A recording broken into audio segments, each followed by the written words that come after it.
In order to stop climate change, we need to utilize nuclear energy. Experts in research and technology agree, much to the surprise of nuclear energy's opponents. The end goal is to reduce greenhouse gas emissions down to zero. In 2018, 3/4 of total greenhouse gas emissions that year came from burning fossil fuels for energy production. Energy is a broad term that can mean many things. When talking about energy production, energy is the stuff that powers our homes, transportation, and machines. Fossil fuels make up 84% of total energy we consume. Only 16% of global energy comes from low-emission sources. 7% comes from hydroelectric, 5% from wind, solar, wave tidal, geothermal, and bioenergy combined, and only 4% from nuclear energy. We basically need fossil fuels to run our society, making transitioning away from them incredibly difficult. The first option is to look at renewables. Renewables consist of hydropower, geothermal, wind, solar, wave tidal, and biofuel energy. While it sounds like renewable energy has a lot of firepower, they only back 11% of total energy. On the other hand, fossil fuels contribute an astonishing 84%. Besides being less effective than fossil fuels, each renewable energy source has its own unique problem. Hydropower damages and disrupts water habitats by obstructing migration routes. Geothermal energy, while powerful, is simply too expensive. The weather is not always perfect for wind and solar energy to thrive, but these drawbacks remain temporary. Engineers are working on and improving their efficiency and eliminating their drawbacks. But one huge advantage renewables already have is that they don't produce greenhouse gases, or any byproducts for that matter. Renewable energy is as clean as it gets. Some will ask, why not mass-produce renewable power plants? The most obvious reason is cost. Constructing solar panels, wind turbines, geothermal plants, dams, and so on are significantly more expensive than fossil fuels.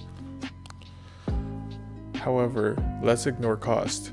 What if we were to build enough solar panels and wind turbines to power our society? The biggest problem with this is renewables don't produce energy at a consistent rate. Renewables produce more energy during the summer and the day. Meanwhile, humans continue to use power throughout the night and winter holidays. Scientists have thought of this problem. Their solution? A battery that can hold renewables' excess power during the day and summer and discharge power during the night and winter. But constructing a battery capable of powering cities is impossible for now.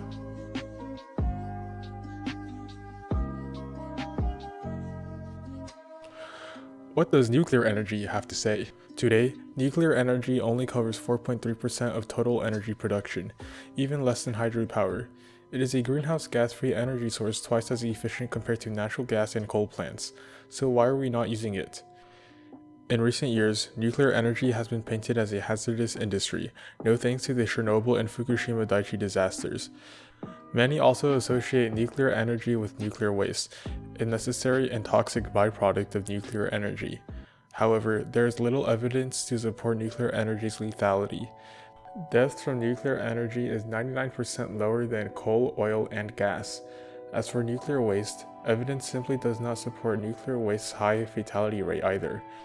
90% of waste is non-lethal and consists of lightly contaminated supplies and tools containing only 1% total radioactivity.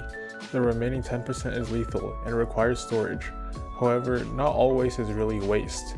A portion of lethal waste can be recycled for another batch of nuclear energy. The remaining lethal nuclear waste is meticulously stored in underground cement containers where they will sit undisturbed for centuries. Dissenters to nuclear energy also cite cost as an issue. However, nuclear energy is becoming cheaper and more efficient.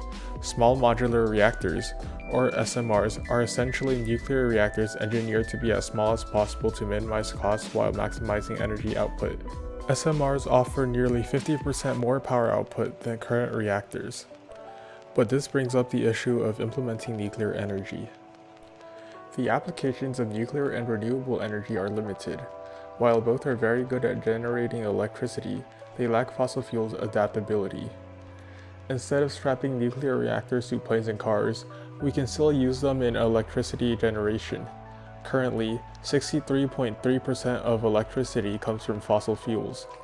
We can get that number down to less than 20%, as France has already done.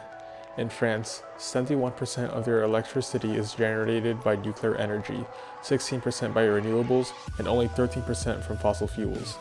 For comparison, 67% of the total electricity produced in the United States comes from fossil fuels, 19% comes from nuclear energy, and 14% comes from renewable energy. But how did France achieve this? In the 1970s and 80s, France's energy sectors underwent massive changes.